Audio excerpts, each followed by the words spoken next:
नमस्कार, आप देख रहे हैं न्यूज स्टेट। मैं हूं आपके साथ सोनी। माँ बाप की लाडली बिटिया ने कड़ी मेहनत से पढ़ाई कर डॉक्टर बनी, वो भी पोस्ट ग्रेजुएशन कर रही थी। उसे जिंदगी से बहुत कुछ हासिल करना था।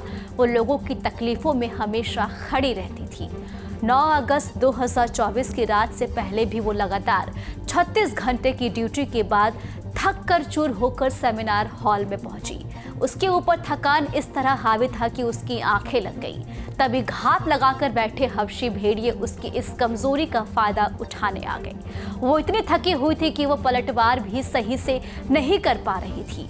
वो दरिंदा उसे मार रहा था, उस पर बार बार वार कर रहा था, उसके साथ गलत काम किया। इससे भी उसका वसीपन खत्म नहीं हुआ तो उसने उसका गला दोनों हाथों से दबाकर उसे हमेशा के लिए सुला दिया।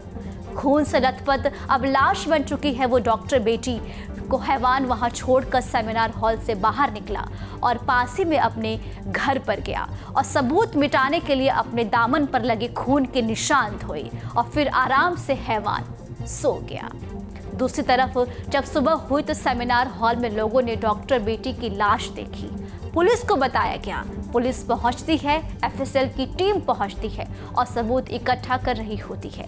तो वहीं अस्पताल प्रशासन की ओर से परिजनों को फोन किया जाता है कि उनकी बेटी ने सुसाइड कर लिया है। ये सुनते ही परिवार के पैरों तले जमीन खिसक जाती है। वो जब तक अस्पताल पहुंचते हैं तब तक पुलिस को सबूत मिलता है कि बेटी की हत्या हुई है और आरोपी अस्पताल से जुड़ा हुआ है।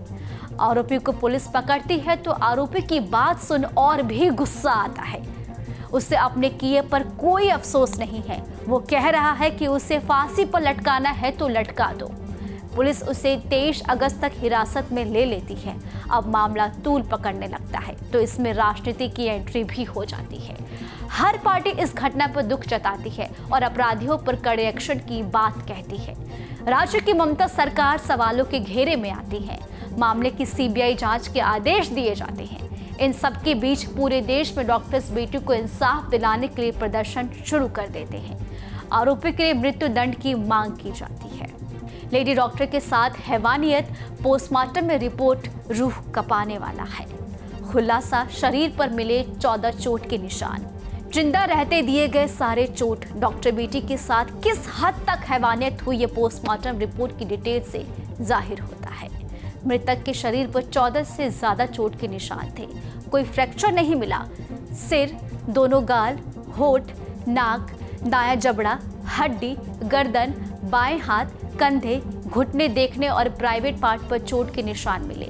रिपोर्ट में यह भी बताया गया है कि शरीर के कई हिस्सों में खून के थक्के जमने के साथ फेफड़ों में रक्तस्राव देखा गया। विसरा, ब्लड और अन्य एकत्र किए गए। नमूनों को विश्लेषणों के लिए लैब भेजा गया है।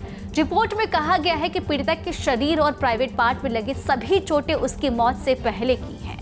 रिपोर्ट के आधार पर मेडिकल अफसर ने बताया कि दोनों हाथों से गला घोंटकर हत्या की गई है। पूरा देश बेटी के इंसाफ की गुहार लगा रहा है।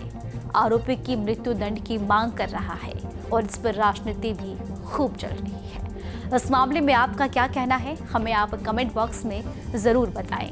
देश दुनिया की तमाम और यूपी उत्तराखंड से जुड़ी खबरों के लिए आप न्यूज चैनल को सब्सक्राइब करना बिल्कुल भी ना भूलें। न्यूज नेशन अब व्हाट्सएप पर खबरों के ताजा अपडेट के लिए न्यूज नेशन के इस क्यूआर कोड को स्कैन करें।